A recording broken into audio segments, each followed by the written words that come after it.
You've got a lot to do. Wouldn't it be nice to have a little less on your mind? Eide Bailly can take the pressure off your day-to-day accounting, taxes, data issues, and other business needs. What inspires you inspires us. This is the Art of Dental Finance and Management podcast, brought to you by Art Wiederman, CPA with Eide Bailly. Whether it's taxes and investing or planning wisely, Art is the expert to make your dental practice profitable. At Eide Bailly, what inspires you inspires us. We provide a suite of accounting and advisory services dedicated to the total care of your practice. Visit our website to access our tools and resources tailored for dentists, eidebailly.com/dentist. That's EIDEBAILLY.com/dentist. This podcast is distributed with the understanding that Art Wiederman, CPA, and Eide Bailly, LLP are not rendering legal, accounting, or other professional advice. Listeners should consult with their business advisors before acting on any of the information or opinions shared. If you have questions and or feedback, make sure to email Art over at awiederman@eidebailly.com. That's AWIEDERMAN @EIDEBAILLY.com. You can also give Art a call at 657-279-3243. Without further delay, here's your host, Dental CPA Art Wiederman. And hello, everyone, and welcome to a very, very special edition of the Art of Dental Finance and Management with Art Wiederman, CPA. I'm your host, Art Wiederman. Welcome to my podcast. I am a dental division director for the CPA firm of Eide Bailly. I work out of Tustin, California. We work with about 300 dentists in our group in Tustin, and through our firm at Eide Bailly, about 1,000 overall. And the reason I said very, very special is I get to talk to one of my longtime friends in the dental profession and maybe one of the most recognizable names to all the dentists in America. We're going to be talking to Fred Joyal, who is the founder of 1-800-Dentist, and we're going to be talking a lot about his new book today, which is called Superbold, From Underconfident to Charismatic in 90 Days. I don't know if I could get there in 90 days, maybe 120, but we'll work on that. But we're going to talk about Fred's book. We're going to talk about Boldness. We're going to talk about what marketing has looked like in the last 35 years since he and I got into the profession. And I'm really, really excited. I mean, I had actually Fred lecture for my CPA clients, oh my gosh, 15, 20 years ago. And the only mistake I made was having Fred come on President's Day weekend. I didn't even look at the calendar, but we still had well over 150 people in the room. And it was one of the best lectures I ever put on. So you're in for a treat today, folks. Let me just make some announcements and give you some information. First of all, please look at our partner's website and subscribe to their magazine, Decisions in Dentistry Magazine, www.decisionsinDentistry.com. Best clinical content of any magazine in the dental profession, an advisory board that's a who's who in dentistry, and 140 clinical courses for one low price, www.decisionsinDentistry.com. Also, folks, if you're going, this podcast is going to air, I'm guessing, sometime in April, and April of 2022. Can't believe it's been 2 years since we're through this pandemic. And I will be speaking on, I believe it is July the 28th at the Academy of General Dentistry's National Convention in Orlando, Florida. I'm doing a half a day on financial planning and a half a day on the metrics of dental practice, know your practice by the numbers. So we got thousands of podcast listeners. If you're in Orlando and you're going to the meeting, come by and say hi. I would love to meet you. Also, if you have not applied for the employee retention tax credit, if you had a greater than 50% reduction in your gross receipts for the second quarter of 2020 versus 2019, you could be looking at tens of thousands of dollars of free government money. And if you had a greater than 20% reduction in your gross receipts for either the first, second, and third quarter of 2021 versus those same quarters in 2019, the credit is 70% up to $10,000 per employee per quarter. We have gotten over $4 million in credits for our clients and a lot of non-clients. Several of our podcast listeners have called us and said, hey, Art, can you do this for us? Yeah, we can do this. We've got about another year to do 2020 and about another 2 years to do 2021. If you're interested, give me a call, 657-279-3243. And also A. Wiederman at eidebailey.com. Be sure to check out our new Eide Bailey podcast, Ebb and Flow, a business podcast providing inspired insight on issues and trends the middle market faces. Hear unique business stories, get answers to frequently asked and unasked questions, and understand business topics that matter to you. Available now on your favorite podcast platform. All right, so I want to get to my good friend, Fred Joyal. So let me read you his bio. Fred is an author, speaker, entrepreneur, and business advisor. So he's a busy guy. Fred co-founded the most successful dental referral service in the country, 1-800-DENTIST. You've all seen, you've seen him on the TV commercials. You've seen the commercials. 1-800-DENTIST was one of the just fantastic company. Fred's previously written 2 books on marketing. And in fact, folks, I give Fred's books out to new clients. That's how much I think of what he's done. So his first 2 books on marketing were amazing, but this one is over the top. So he's written 2 books on marketing.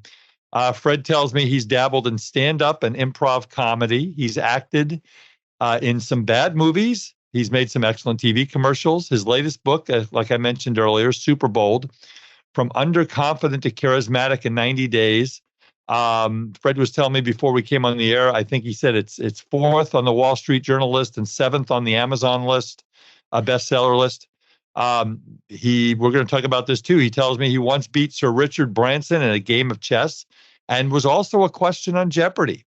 Fred's an avid cycler, a below average tennis player, and even a worse golfer. And Fred lives in LA. So, hello, Fred. Welcome to the Art. Hi, Art. I got so much I want to talk about. So, yeah. So how did Richard Branson feel when you beat him in chess? How did that happen? He didn't take it well. He was kind of shocked. And so was I, really, because he plays chess a lot, and I hadn't played in 30-something years. But he asked me if I wanted to play. The story is I was on his island, Necker Island. I was going to say, did you get to go to one of his islands on his private plane or something? Well, we were there with a business group, and he drops in occasionally.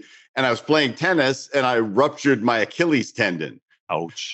And so I was just hanging out by the tennis court, and he just came up, and he was oh, it's such a bother that this has happened to you. Do you play chess? And I went, and this was the bold move, whereas not having played in almost 40 years, I still said yes. And he said, wave to somebody, get a chessboard, bring it over here. So we sat down on the couch and we played, and I played such an unconventional game that he couldn't figure out what the heck I was doing. And I finally went, that's check. Actually, it's checkmate. And he just looked at me and he was like, and he called me this name, which you can't say on the air. Right? And he immediately sets the board up again. Now, I love Richard. He's probably one of the business people I admire most in the world. And he's a very fun and playful guy. And he's very competitive. So for the rest of the week, he sought me out to play, and he would beat me every time. Or did you let him beat you? Oh, I didn't have to let him. I didn't. So are you now banned from Virgin Airlines? Is that the deal? No, but I always get a middle seat no matter how I book it. Okay. And then I want to hear also, where did you perform comedy and how did that go? Tell us about that. That was many years ago when I really wanted to expand my stage skills. And I'd always wanted to try stand-up. And a good friend of mine was a working comedian. And he said, I know you want to try this. And I said, yeah, but I don't know how to go about it. And he says, you just got to write 5 minutes and get up and bomb. And he says, and then you're going to figure out that all the things you're scared of you're wrong about. And then you learn all the things you should be scared of. And so I wrote 5 minutes and did it at at open mic, and then eventually did it at the Ice House. I had 10, 15, 20 minutes of material I eventually developed. And it was really fun. It's not a lifestyle I was interested in because it's a road lifestyle. And you basically wait 23 and a half hours every day for a chance to do a half an hour of work. But it was really fun to just get up on that stage with that instant feedback loop, because a lot of speaking that you do, you don't really know if they're excited about you or interested in you or bored to death or think you're an idiot. It's stand up, right away. Exactly. Yeah. From when you and I are on the lecture, they're sitting there, they're listening. If they look like they're taking notes, then maybe we're doing a good job, but I don't know. But you are, and I'm not exaggerating just because you're on my computer today. When you came and did the program for my clients, it was one of the best programs I ever put on, and I'm was honored to have you. I'm honored to have you on today. So tell us your story. I mean, I know you started 1-800-Dentist back in the 80s. Was it 70s or 80s, wasn't it? It was the 80s. Yeah, let's not go back too far. The 80s is far enough. I meet more dentists who go, I wasn't born yet. Yeah, I know. Good for you. Well, you and I know a lot of the people. We know. I grew up with Dr. Jim Pride and Dr. Phil Whitener. You're one of the few, but we know those guys and everything. But so tell the audience your story for the maybe one or two people that are listening that don't know who you are. Well, a bunch of people don't, because if they weren't watching television in the 90s and the 2000s, they would have not seen me. But I started out as a copywriter in an ad agency after doing a bunch of other jobs. And then I decided I didn't want to stay in the ad business because I didn't like the career arc, and I really wanted to own my own business. So a friend of mine and I just started 1-800-Dentist because another guy we knew had the phone number. And so we created some radio spots, found 20 dentists to go along with the whole thing in LA, set up a phone room, and just started running the radio spots. And we got 50 calls on the first day. And we said, wow, there's a real need here, because you never know till you launch your business if you're smoking dope, right? If you think, right, exactly. This is everybody's going to love this. It's like nobody loves this except your mom, and you're stuck. So we just kept adding dentists, adding advertising money, adding call operators, and then adding cities till we became the largest dentist referral service in the country. Over the 30 years we ran it, we generated over $1 billion of revenue in total. So wow. Well, Fred, I remember my clients because I started in dentistry as a dental accountant in September of 1984, and I remember 3 or 4, maybe more of my clients actually. I'm looking at their general ledger. I'm saying 1-800-Dentist. You're paying. How much are you paying? And here was the answer. The answer was, oh my God, Art, the phone is ringing off the hook. It's the best thing I ever did, especially for those people that got in early, right? Yep. Yeah. So and we were just we were Yelp before there was Yelp. We were filtering these patients and matching them with the practice so that there was a much better chance of converting them into productive patients. And that was how we did it. We always had live operators screening the calls and finding out what that person really needed, and then selling the practice. Because a lot of times the front desk doesn't see that as their job to sell the office. They think their job is to answer the phone. Right. So we would pre-sell that this is a great dentist. We've sent a lot of people to her. She's terrific. People love her. You're going to love her. Get in there today. And then we would transfer them over. So we did probably, I think by the time I had sold the business, we had done somewhere between 8 and 9 million referrals. That's amazing. That is absolutely amazing. It's who knows how much dentistry that has. If every patient is worth $500 or $1,000. Yeah. Well, a lot. I want you to know that when I do consulting or expert witness work, I actually use your you talk about $1,000 to $1,500 per year for a new patient, and you say that in one of your first two marketing books. And again, there's a lot of things that go into that. We're not going to go deep into that today, but I use your numbers as a reference, and they're spot on and stuff. So, but I want to get into this book because it is so spot on, and I want to really gear what we're talking about, Fred, to talking about how dentists can apply what's in this book. So I want to read just a little excerpt from what's on the Amazon website. So again, the name of the book is Superbold: From Underconfident to Charismatic in 90 Days. So it says, boldness is a superpower. Bold individuals seize life in remarkable, almost unbelievable ways. They succeed in business, in careers, and in love, and they have a great time doing it. Bold people walk up to supermodels and ask them to dance. Now, I've never done that because maybe I'm not a bold person, but maybe I'll read your book. Well, no, I won't. I've been married for 37 You're years. You're still young, Art. I don't want to lose half my stuff. There you go. They stand in front of audiences and tell jokes. They start companies. They run for president. What surprises most people is that boldness can be taught. I'm just reading off of the website. It says Fred Joyal started as an extremely shy person, which I don't believe that in one bit, but we'll talk about that. Too timid even to make a phone call, and transformed himself into someone who has done stand-up and improv comedy, spoken to audiences of 5,000 or more, and dozens of celebrities. And just by being bold, found love, joy, passion, success. I think that's a good start to the conversation. So the first question is, Fred, why is bold a superpower? How does that work? Because almost everything that you want to really achieve takes boldness. It takes the confidence to believe you can do it, and then the courage to act. And that's really what boldness is your confidence in action.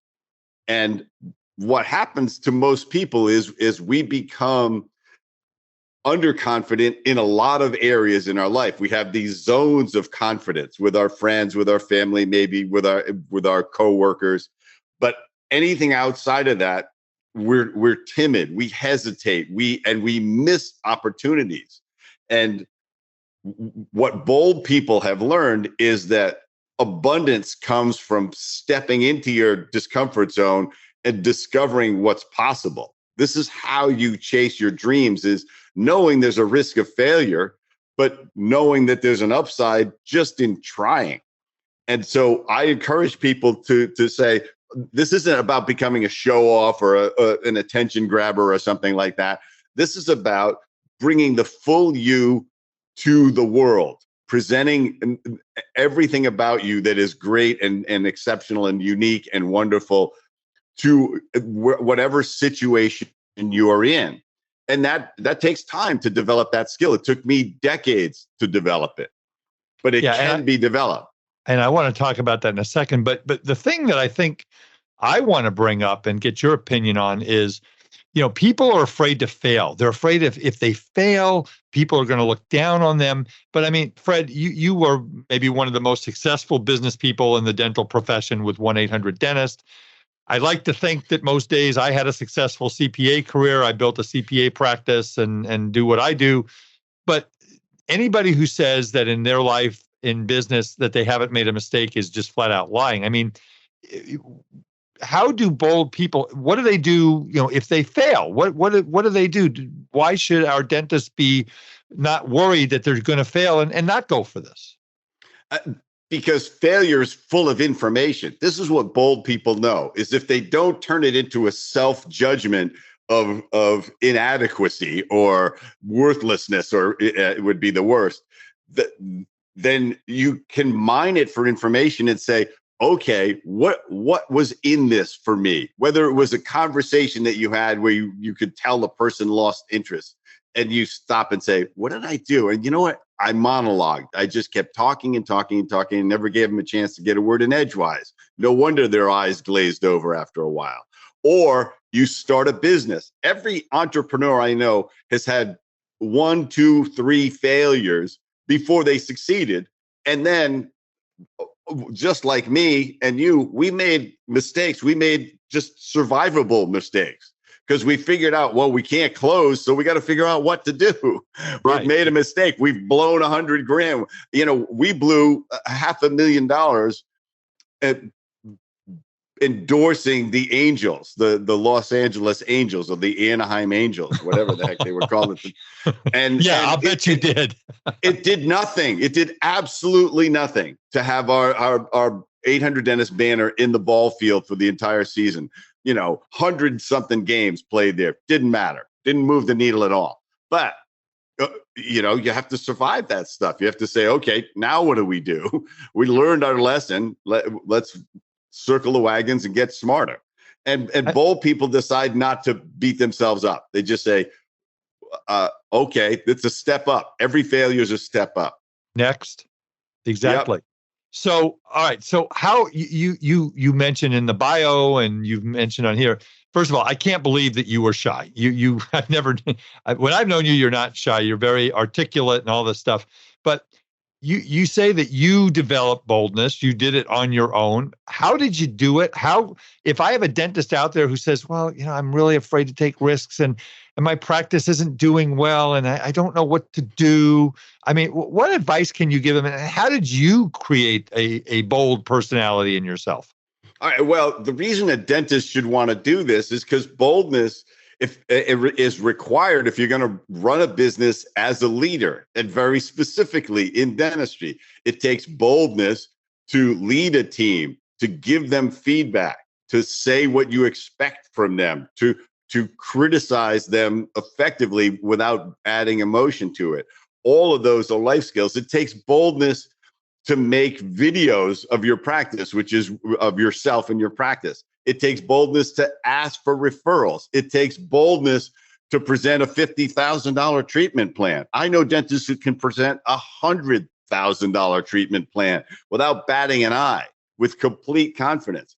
That's the difference boldness can make in your career as a dentist.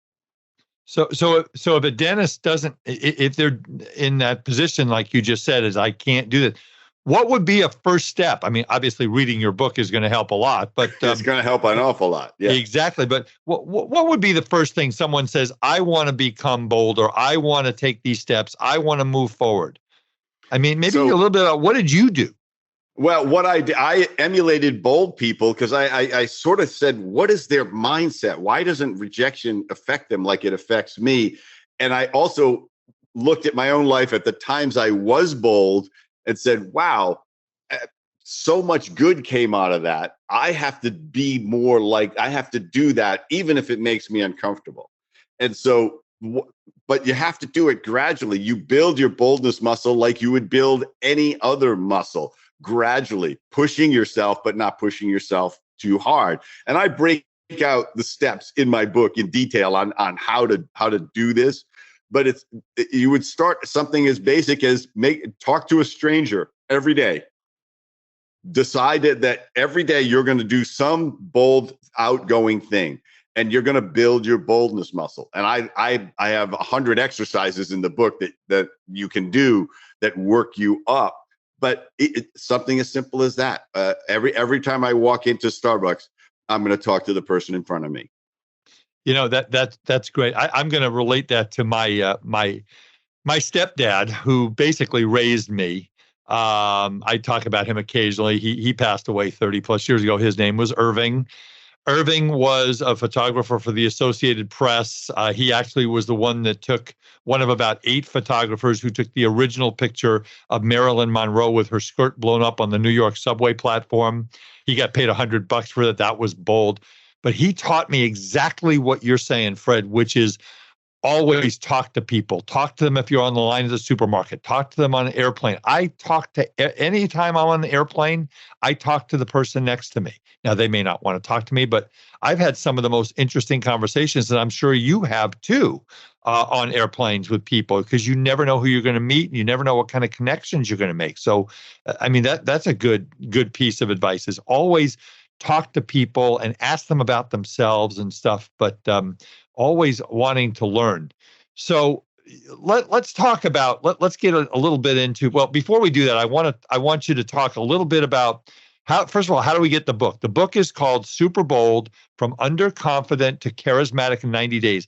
It's available on Amazon. Is that the main place, or where else can they get the book? That's the place you would get. And I want to remind people who are listening, it's Superbold, Bold. A lot of times they go, "Is this about the Super Bowl? Is this like a football book?" or the movie Superbad, right? No, it's not Superbad. Yeah, it's not Superbad either. It's which was a great movie, but it's not about that. No.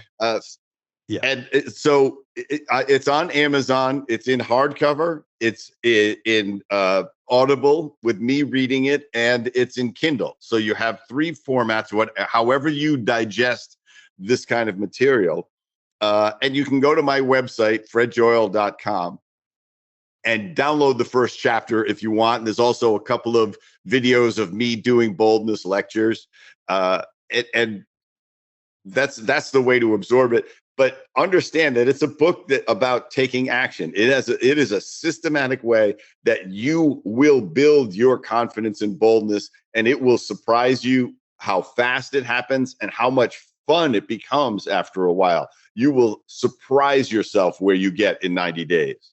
So doctors, like I've told you for 3.5 years, and me doing this podcast, we're getting close to 200 episodes that we've recorded.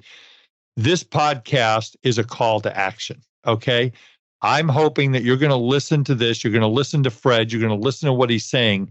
And you're going to wake up tomorrow morning and say, there's something that's not right in my practice. There's not something that's not right in my life. And I need to do something different. We all know the definition of insanity is doing the same thing over and over and expecting a different result. So I would encourage you to get the book. Also, Fred, you've got a seminar, webinar coming up. You were telling me about a 2-day thing going on. What's that? Yes, I'm doing a 2-day Superbold workshop in Los Angeles, June 24th and 25th. And this will transform you. I'm going to put you through your paces. You are going to be uncomfortable a good part of the time, but at the end of it, you're going to be surprised at how far you've come. And you will have the tools to interact at a whole different level with people and a systematic way to approach any situation where you're feeling underconfident and you say, wait a minute, I know what to do. I know exactly how to proceed. So you don't miss opportunities, so that you step up, you take risks, you meet who you want to meet, you try things you want to try, you say things you want to say. And I think you told me at the end, you're actually going to have the audience sit there and everybody's going to be required to do some stand-up comedy. Is that right? Oh yeah. They have to prepare 15 minutes of comedy and get up and there'll be valuable prizes. How can they register for the, you said it's going to be in Los Angeles? It is in Los Angeles, yes. So okay, how can they? Is there a website or somewhere they can go to register? fredjoyal.com, the website, my website. They'll be able to go in, get more information, and register for it. And so, if you not in LA, you'd have to fly in the night before. But this is an investment in your entire life. You will 100x what this does for your life. I've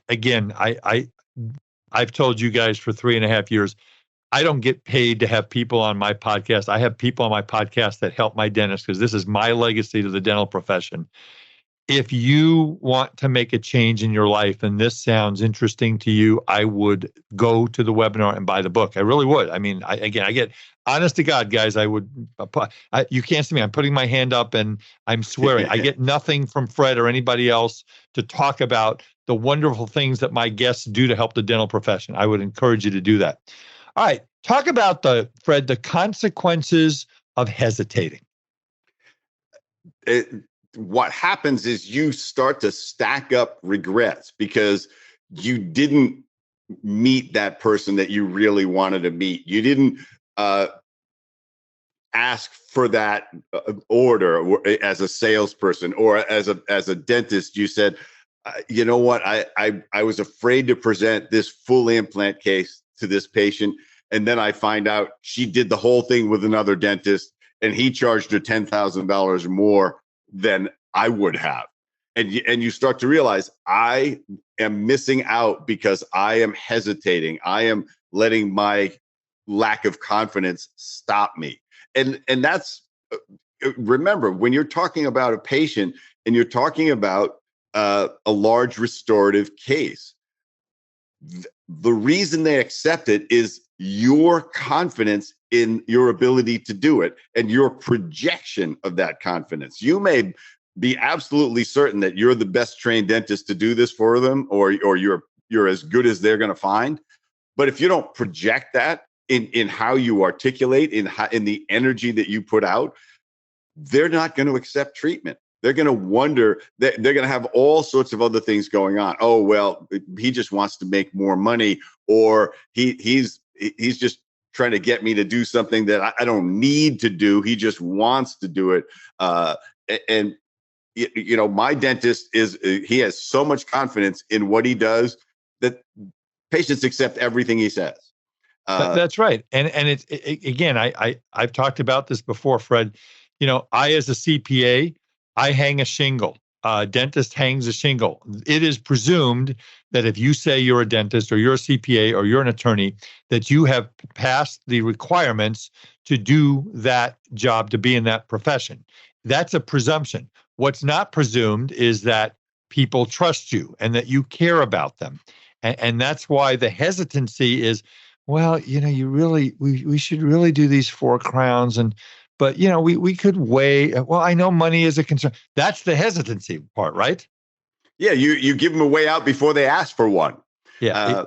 And because you're not confident, the bold move is to present your treatment plan and say, and this is if you were my brother-in-law, this is what I would be recommending to you. So what would you like to do? Yeah. And you wait, and you shut up, you wait to find out. Because I've had dentists tell me I've done that, and they say, okay, when do we start? And the dentist thinks I could have said, oh, well, we could wait, or we could, maybe this is too much for you. We could do it in phases. They would, instead of backtracking, they shut up and wait. I remember early in my career when I didn't know what the heck I was doing, and I would present a fee to a prospective client.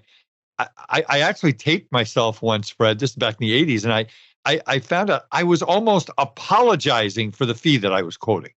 And one of the things that I've been taught by people like you and all the other great iconic people that we know in dentistry is that when you present, well, Mrs. Smith, it's $10,000, and I'm going to tell you, your smile is going to change your life. When we're done with you, you're going to be a completely new person. And then the fee becomes totally irrelevant because they're thinking about becoming a new person, right? I mean, so you're going to affect every smile, every kiss, every meal, every conversation for the rest of your life. Exactly, and it's a mindset, and I think that people have to fail a little bit, but then when you have some, it's almost like my stupid golf game. We talk about golf, right? I'll get on the course. And I had 109 yards to the 18th tee the other day, to the 18th hole the other day, and I had a perfect lie, and I muffed the shot. But then the next, 3 holes later, I hit a perfect drive and had a birdie. I mean, and you think about it, I can do this. You have successes, and then you have the failures. So you talked about that you were shy. So we have a lot of people that are shy that go in the dental profession. How does someone who has that shy, non-bold personality, I mean, people don't change. Maybe a couple of tips out of your book as to some things they can do to get started. I mean, yeah. So step 1, stop saying I'm shy and understand, because you're telling yourself to behave this way when actually you're shy in certain situations and not in others. You exhibit shy behavior sometimes. So separate yourself. Don't define yourself as shy. Say, sometimes I behave in a shy way, and I want to do that less. I want to do that never. and realize that there are times when you're not, and that just like anything else you get good at, it takes practice. It takes understanding how to do it. One, if you were trying to learn the guitar, you wouldn't expect to sound good on the first day when you picked it up. You wouldn't think buying the guitar was the whole process. It's the first step. And you wouldn't, if it didn't sound good the first day, you wouldn't throw the guitar away. You would assume you had to learn how to get better by being lousy at it for a while. It's the same thing with interacting with people. You're going to be awkward and nervous until you're not. And then all of a sudden you say, wow, this is a whole new world because I can calmly interact with anybody. And so step one, if you can't talk to anybody, smile at everybody. That's, it's go nonverbal. And this process is smile at everybody you meet. Go out every day and walk around and smile at everybody you meet. And when they don't smile back, don't take it on. It's got nothing to do with you. They don't know you, and you don't know them, and you don't know what kind of day they're having. But it becomes this thing where you say, wow, I smiled at 20 people. 18 of them smiled back. I thought 5 of them would smile back. And you realize that your mindset is wrong, that you think everybody's judging you, nobody's interested in you. You've got all of these things. You're going to be, embarrassment is actually a choice. I'll give you my favorite story.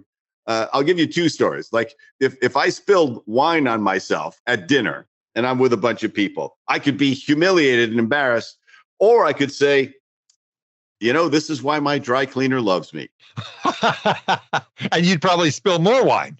And everybody just laughs and they let it go. And I'll tell you of my favorite story of dealing with what could be embarrassment. A friend of mine, great speaker. She's on stage, 500 people in the audience. She breaks her high heel. Oh no! 10 minutes into the lecture. Now, this is a horrifying thing to a woman, right? Women in the audience are going, "Oh my God, may that never happen to me as long as I live." She kicks her shoes off and she says, I guess I should spend more than $30 on shoes from now on. And everybody probably cracked up, right? The place busts out laughing because there's so much tension, right? That this has happened, and they're so embarrassed for her. And then all of a sudden she's not embarrassed for herself. They bust out laughing and she owns them at that point because she humanized herself completely. She said, look, I don't have to be perfect. I just have to roll with it, whatever happens. And that's what bold people learn to do is whatever happened, you don't have to label it as bad. You label it as interesting, unique, unusual, and something to learn from. And I would like, Fred, maybe you have, we have so many favorite lectures that you and I know in dentistry, but so I'm going to be, and I didn't mention this, I'm going to be I'm going to be speaking at the California Dental Association convention. I'm going to be, we have a booth there every year. We've had it for 15 years. So if you're at CDA in Anaheim, May 12th to the 14th, come by and visit and say hi. It'll be maybe the only time in the last 2 years you might see me in a suit. But anyway, I'm going to encourage you, doctors, that when you go to, and whether it's the California Dental Association convention, whether it's Hinman, Dallas Midwinter, Chicago Midwinter, they've just passed, but whatever conventions you go to, okay, whatever convention you go to, don't go to a course on occlusion. Occlusion. Don't go to a course on TMJ. Go to a course on how to talk to your patients, how to communicate. Catherine Eitel is one of my favorite people in dentistry, and she talks about courageous communications, courageous conversations. I mean, you read Fred's book, it's all a mindset. It's absolutely a mindset. So let's talk about how the dentist, let's say we can get somebody, they read your book, they come to your course, they learn about boldness. How do we communicate that boldness to the dental team, Fred? Because it's not just that you and I both know that success in a dental practice is not just the doctor, it's the team. How do we get the team involved in this boldness thing? I think that you can make a game out of it. You have everybody read the book, and then you say, okay, we know the boldness exercises. We know we have to do them every day. We're going to keep score and see how people do. And everybody's at a different starting point because we know Angela, she's already crazy bold. Okay. So she's starting at level 4 and she's got to do those exercises. But then she's got to make a video of it, or she's got to tell us what she did. And we're going to challenge each other and be each other's wing person to go out and do bold stuff with patience. Let's start with everybody's going to get good at asking for referrals. You know how we're going to get good at it? We're going to start not good at it. Well, we're going to look in Fred's book and say, what is the verbiage you use to ask a patient to do a video testimonial or a online review on Yelp? There's a way to do it. Once you do it and you get comfortable with it, now all of a sudden you realize they respond to it because you got good at it. That they won't respond right away. I don't really like to do that. And you say, you know what? Me neither. But you know what? Let's do it. If you don't like it, we'll erase it. Let's do it right now on our phone. And if you don't like it, I'll delete it right away. But I have a feeling you're a lot better at this than you think. And I think a lot of people are. And I always tell doctors, Fred, because I ask every doctor who I consult with, so do you ask for referrals? And it's kind of like the Jeff Foxworthy. He's one of my favorite comedians on the planet. He talks about when he went to his dentist. Well, have you been flossing every day? Well, not every day. Well, when's the last time you flossed? Well, last time was when you did it 6 months ago. So there you go. Same thing with asking for a referral. I'll ask my doctors, do you ask your patients for referrals? They'll never say no. They'll never say, I don't do that. They'll say, well, not as much as I should, which means they don't.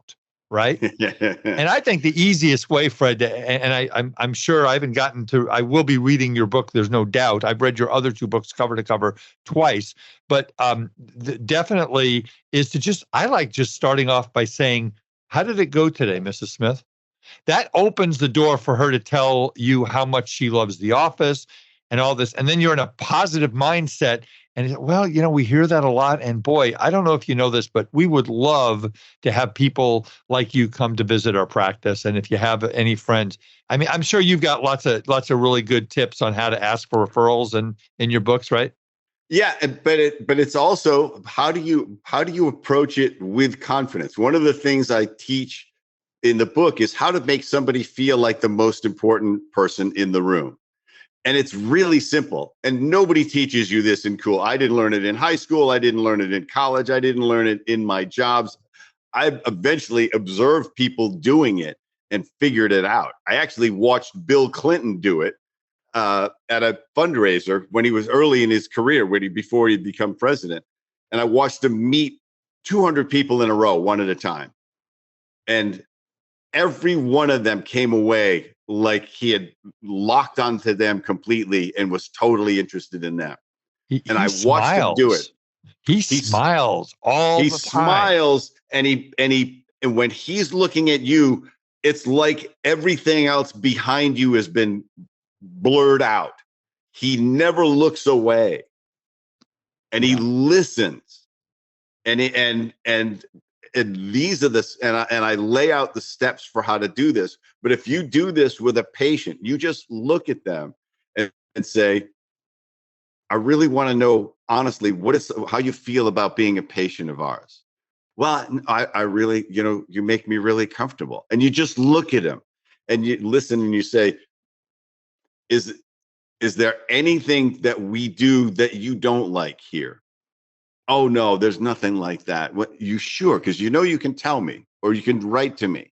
So now you haven't asked for a referral at all. And they say, no, we love you. And then you say, how would you feel about making a little video for me? And you don't have to do it if you don't want. But the world we live in, it's a TikTok world. And so a video certainly would help me to attract people like you, because I want to treat people like you.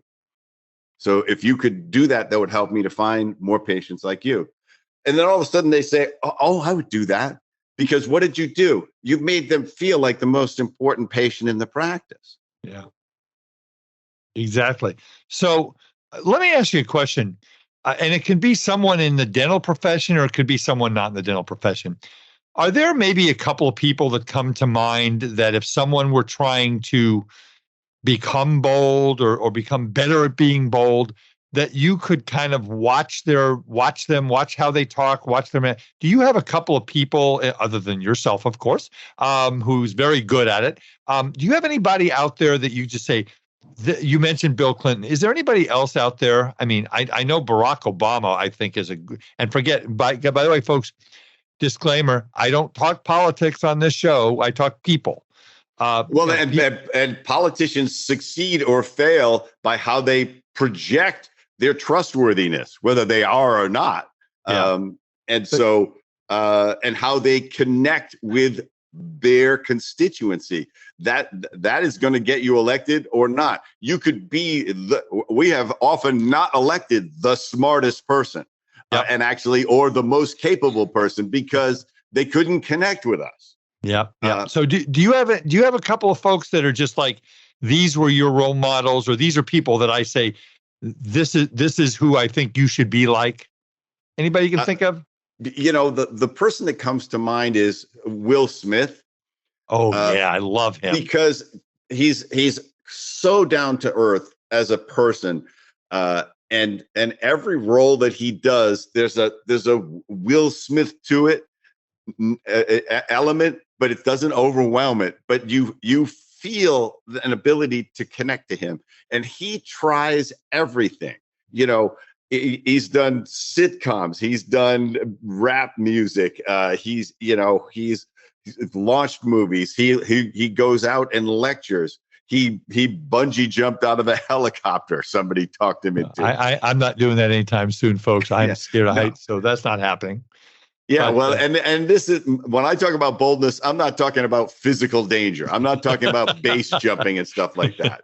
No, that's for adrenaline junkies. I'm talking about when it matters. Like, and the example I always use, because it has such a crucial element to it, is if you need to give a eulogy for your oldest friend or a parent who passed away, you want to be able to do it. You don't want to say, oh, I don't like to speak in front of people, I can't do it. This is your one chance to get up and say how much this person meant to you in your life. You don't have to be brilliant. You don't have to be clever or entertaining. You just have to get up and speak from the heart. You may choke up. You may not be able to finish. That won't matter. No. What will matter is that you stood up and spoke what was on your mind and in your heart, and no one's going to laugh at you or judge you. No. And I pity the person who does judge you, because they're in a terrible, terrible place. I totally agree. Yeah. I mean, there's Toastmasters out there.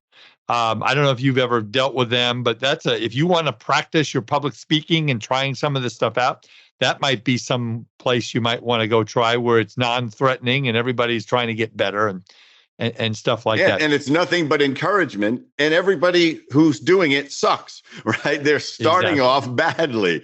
They know it. And they embrace sucking is what I tell people. Like, the only way to get good at something is start off bad at something. That's how you became a dentist. You were not good at it. It took you 2 hours to do your first crown prep, or 3. Exactly. So you didn't leave dental school. You just got faster. Yeah, I mean, we all have to, and that's a good point, because if you're going to start making a change in your, how you talk and how you address people, I go back to my golf game. I've been taking lessons at Golf Tech with my coach Riley now for over a year, and he says, Art, it took me 7 years before I was happy in my swing. This doesn't happen overnight. You have to be patient, and you have to be happy with all the victories. So, Fred, like I say, you and I could talk for days. I would strongly encourage you folks. Again, the book is called Superbold. I will spell it Superbold, From Underconfident to Charismatic in 90 Days on Amazon. I'd encourage you to get it. You've spent your whole life in marketing. I can't let you off this interview without talking a little bit about how marketing has changed in 35 years, and maybe a little bit about what's working today, what's not, what you're seeing in the dental profession. I'm just going to let you go here. How's it changed? I mean, I remember back postcards. We'd send postcards and coffee cups. And then they had this thing called the internet that changed everything. So what are you seeing, and what do you see working and not working? What's happened is we've gone from a push environment, broadcast advertising, pushing products in your face, telling you what you should want, to a pull environment where people are out there looking around for what they want. But the biggest shift of all is not only is there so many different media to use to get to people, but you have to work in all of them in some way. You have to be involved in Facebook and Instagram. You have to have testimonial videos on your website and rebuild your website every 2 years. You have to have a YouTube channel. You have to have a well-designed office. An office even has to smell good. All of these things are marketing. And then you have to build a personal brand. This is the huge shift that's occurred over the past 20 years, is your personal brand matters more and more than the brand of the business, the company, whatever. And this is the most successful people, whether they're salespeople or dentists, is because their brand means something to thousands of people. That who they are as a person, and for their skill, for their confidence, for their caring, for their trustworthiness. Or you have to decide how you project this. And if you're shy, you're withholding who you are. You're withholding what I believe most dentists have a really strong character. They entered this field to make people healthier, a lot of times in spite of themselves. There's great nobility in being a dentist versus any other sort of healthcare practitioner, because you get a lot of grief about it until they need you. Right. And everybody's like, I'm afraid to go to the dentist. It's like a root canal and all this stuff. This brings up, I was lecturing at in front of a large group at a local dental society before the pandemic. And I was lecturing with a guy who owns a marketing company, because he was one of the guests, and they asked me to be on stage with him. And they were talking. So one of the dentists stood up, and you could tell, Fred, that this gentleman was not bold. He was shy and he was scared. And he said, Art, I need to understand something. He says, I have a big national chain clinic across the street from me, and tons of people go to them. And I'm not getting a lot of new patients. And how can I get around that? And I started talking about what you just said, is you've got to build a brand. I said, who are you? He says, I'm a dentist. I said, you're a good dentist? I'm a very good dentist. I said, but what makes you different?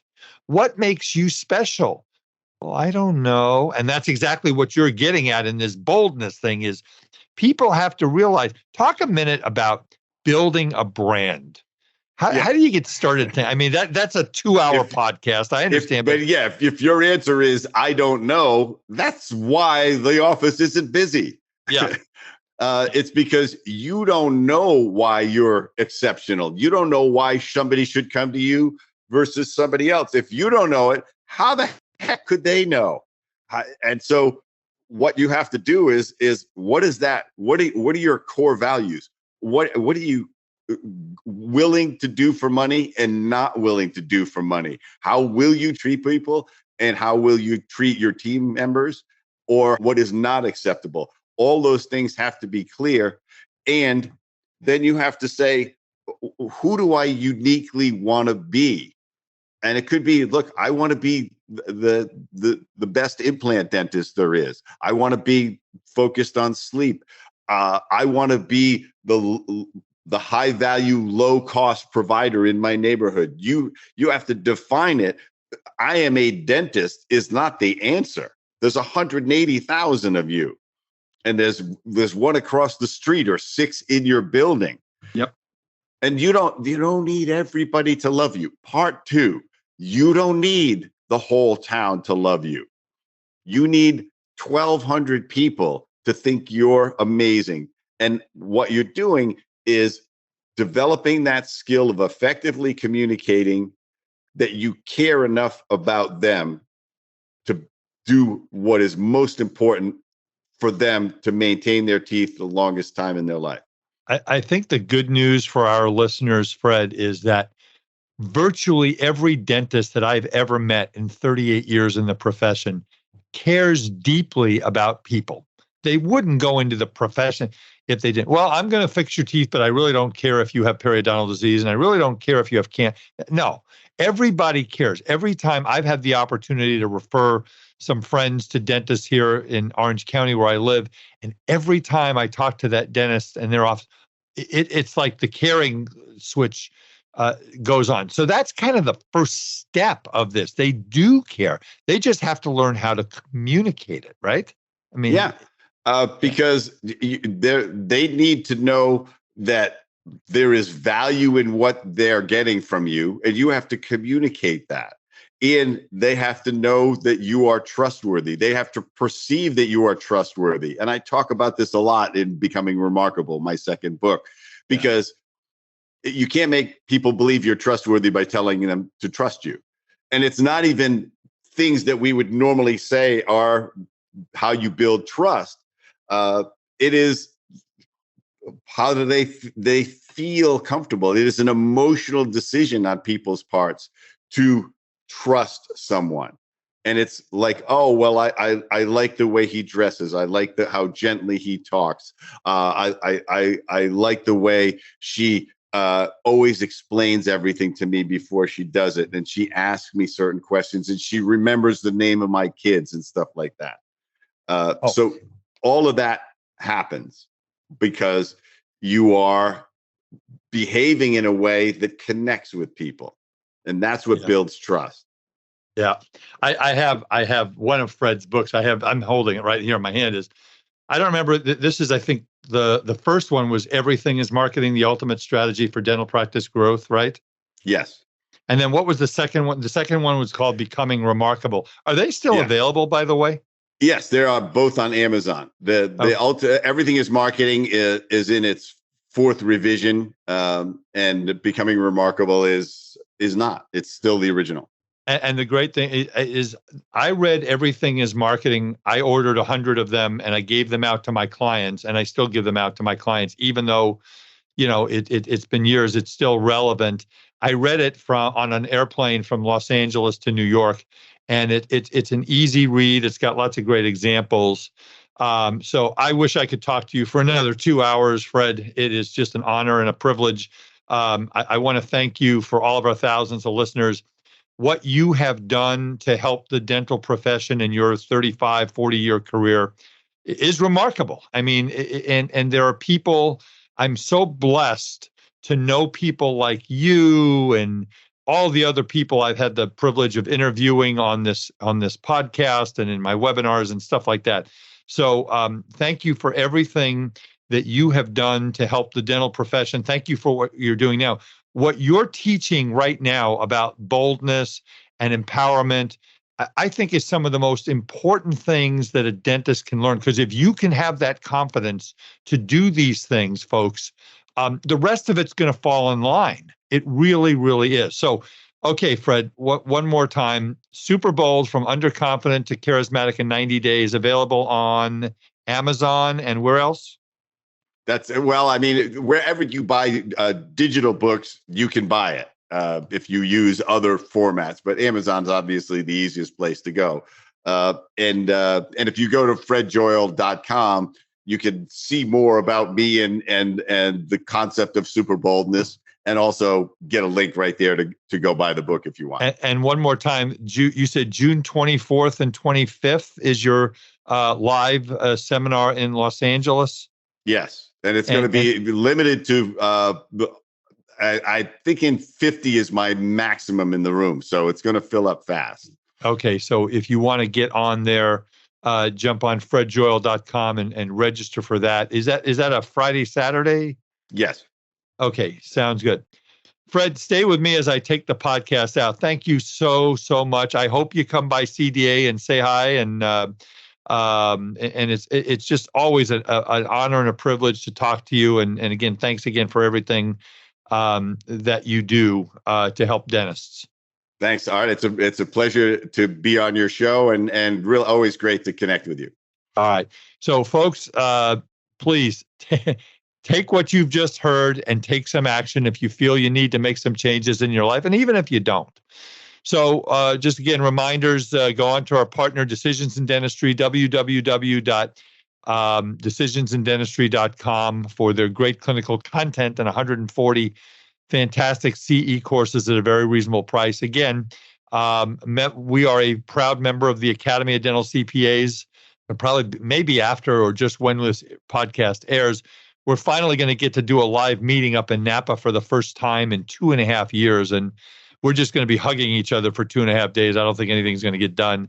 If you're looking for a dental CPA, we at Eide Bailly can help you. And that's I'm at A. Wiederman, Wiederman at eidebailly.com. My phone number is 657-279-3243. The Academy of Dental CPAs is 24 CPA firms across the United States that represent over 10,000 dentists. www.adcpa.org. Make sure to apply for the Employee Retention Tax Credit. If you need some help with that, give us a call.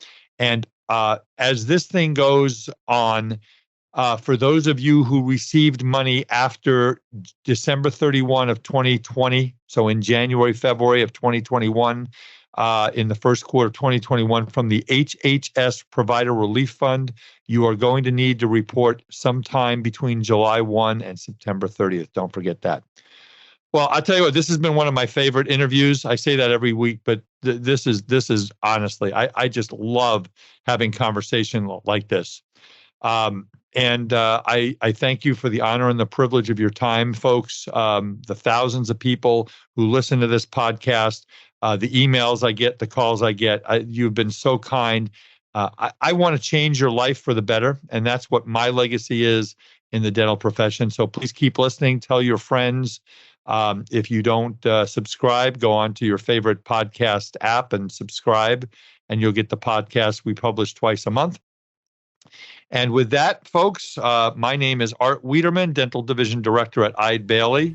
And for the Art of Dental Finance and Management with Art Wiederman, CPA, we'll see you next time. Bye-bye. Thank you for listening to today's episode of the Art of Dental Finance and Management podcast. Be sure to subscribe wherever you listen to podcasts so you never miss an episode. The Art of Dental Finance and Management podcast is produced by Eide Bailly in partnership with Art Wiederman, CPA, Decisions in Dentistry Magazine, and the Academy of Dental CPAs. For audience questions and feedback, email Art Wiederman, Wiederman at eidebailly.com. That's AWIEDERMAN at EIDEBAILLY.com. Or you may call Art at 657-279-3243.